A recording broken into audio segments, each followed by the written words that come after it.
కాంగ్రెస్ ప్రభుత్వం ప్రజాప్రభుత్వమని, ప్రభుత్వం సంక్షేమ గురుకులాల పాఠశాలలకు పెద్దపీట వేస్తుందని పరకాల ఎమ్మెల్యే రేవూరి ప్రకాష్ రెడ్డి అన్నారు. శనివారం దామెర మండలం ఒగలాపూర్లోని మహాత్మా జ్యోతిరావు పూలే తెలంగాణ బీసీ సంక్షేమ గురుకుల పాఠశాల మరియు కళాశాలలో బీ టైట్ అండ్ కాస్మోటిక్ ఛార్జీల పెంపు లాంచ్ కార్యక్రమంను పరకాల ఎమ్మెల్యే రేవూరి ప్రకాష్ రెడ్డి ప్రారంభించారు. నూతన డైట్ కాస్మోటిక్లకు సంబంధించిన మెనూను ఎమ్మెల్యే ఆవిష్కరించారు. అనంతరం పాఠశాలలోని డైనింగ్ హాల్, ల్యాబ్, వంటగది, క్రీడా ప్రాంగణాన్ని ఎమ్మెల్యే పరిశీలించారు. అంతకుముందు జ్యోతి ప్రజ్వలన చేసి ప్రభుత్వం అందిస్తున్న నూతన దుస్తులను విద్యార్థినులకు పంపిణీ చేశారు. ఈ కార్యక్రమంలో అధికారులు, ప్రజాప్రతినిధులు పాల్గొన్నారు. కాన్సెప్ట్ డెవలప్ అయినప్పటి నుండి అంటే ఆశ్రమ పాఠశాల యొక్క కాన్సెప్ట్ వచ్చినప్పటి నుండి కూడా ఏ ప్రభుత్వం ఏ రోజు కూడా 3%, 4%, 5% వరకే పెంచారు.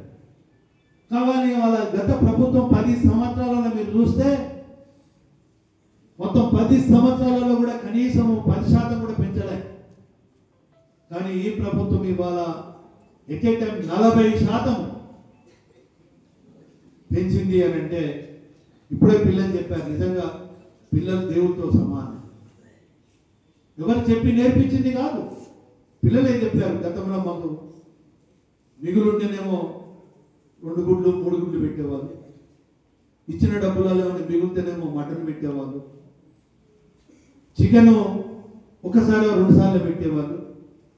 కానీ ఇవాళ ప్రతిరోజు మాకు ఎగ్గు రావడమే కాకుండా 4 సార్లు చికెను, 2 సార్లు మటను, ఏదో ఒకటేమో ఫ్రూటు, మంచి భోజనం పెడుతున్నారు అని అంటే నిజంగా ఇంకా మాకు మా బాధ్యతను మీరు గుర్తించారు, మా బాధ్యత ఇంకా పెంచారు. మీరు తప్పకుండా మీరు అడిగినా అడగకుండా ఇంకా పోతుంటే ఇంకా మంచి సౌకర్యాలు పెంపొందించడానికే మేము అన్ని విధాలా కృషి చేస్తామని చెప్పి కూడా ఈ సందర్భంగా